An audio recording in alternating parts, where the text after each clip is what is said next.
Good evening and welcome to Welsh Ryan Arena for tonight's season opener, Northwestern men's basketball versus the Chicago State Cougars.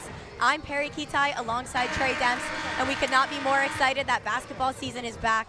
Trey, both of these teams have some pretty notable players, but for Chicago State, there's really just one that stands out. That's absolutely what you want to see out of your five, and especially for Nicholson, he's the biggest player on this team, standing at 7 feet tall. He has that wingspan to make himself a presence in the paint, and that's exactly what he does on both ends of the floor. Bowie drives, and after a nice ball fake that gets Kachua, puts one away. It looked like Iowa had repossessed the ball, and then out of nowhere, Nicole Doucette from the back line came up, took the ball away from Iowa, sent a laser, and Ella Haas was there.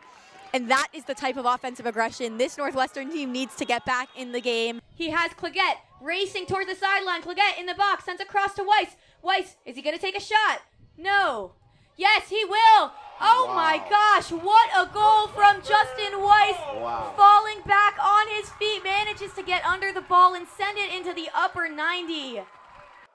Audige on the far wing. 16 to go, pulls up for an elbow jumper, splash. Morton at the top of the key. Now Newman driving in. Well defended, Gillis dumps it off to Edie, facing the double team. Back out to Newman, kicks to the corner, Jenkins. And hits it short, rebounded by Audige.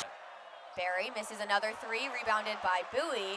Audige finally gets one to go. Chase Audige for three, Northwestern within 5. A steal for Audige, going back the other way, slams it down. Chase Audige getting the crowd fired up. Northwestern within 3, and Matt Painter calls a timeout. Tico's baseball pass down the floor, finds Zach Edie, but Edie gives it away to Ty Berry. 8 seconds left on the clock. No one's fouled him yet. And no foul called. Northwestern is going to win the game and storm the court. They will. Northwestern Wildcats' first ever program victory against an AP #1 team.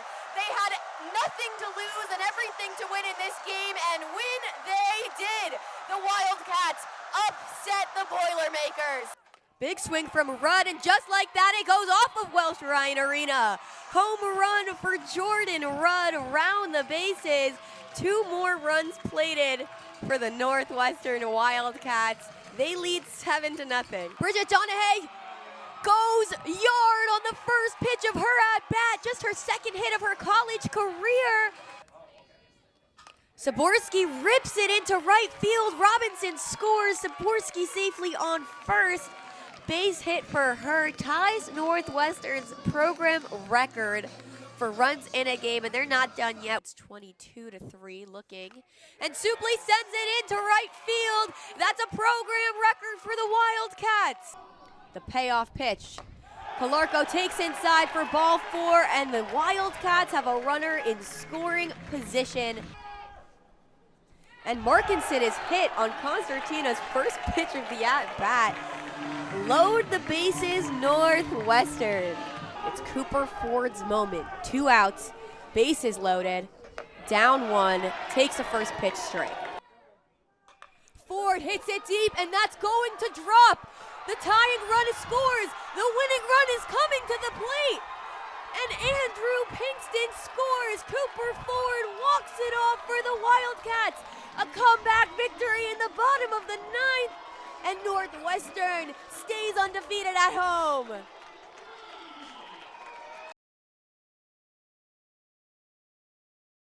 Hey everybody, we are back. It's Sports Voice. I'm your host, Perri Kitei. Let's start off with men's basketball.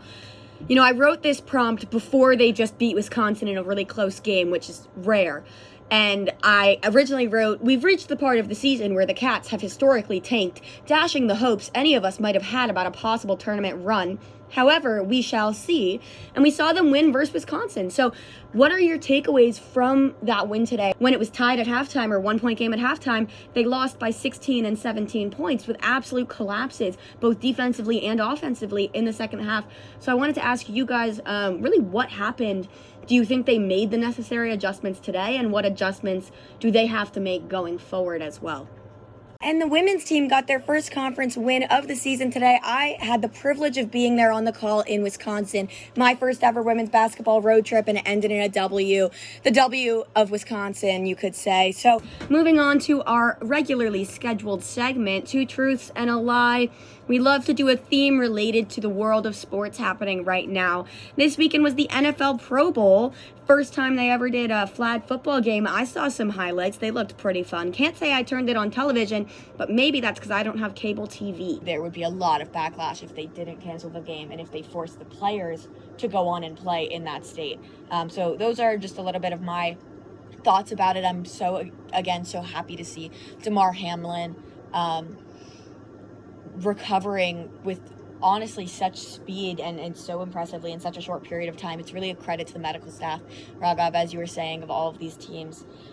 We will have a winner tonight, and he's someone that maybe hasn't always seen so much success on our show, but not for lack of trying, and that is Jake Mazarski taking question 3 and the W for tonight. Jake, how do you feel finally finding some success on SportsVoice?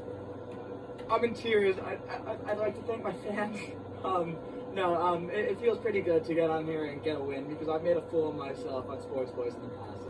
So happy to hear that. Thank you so much for joining us tonight on WNUR 89.3 FM. This is SportsVoice. We'll be here every Sunday night at 8 p.m. Central Time.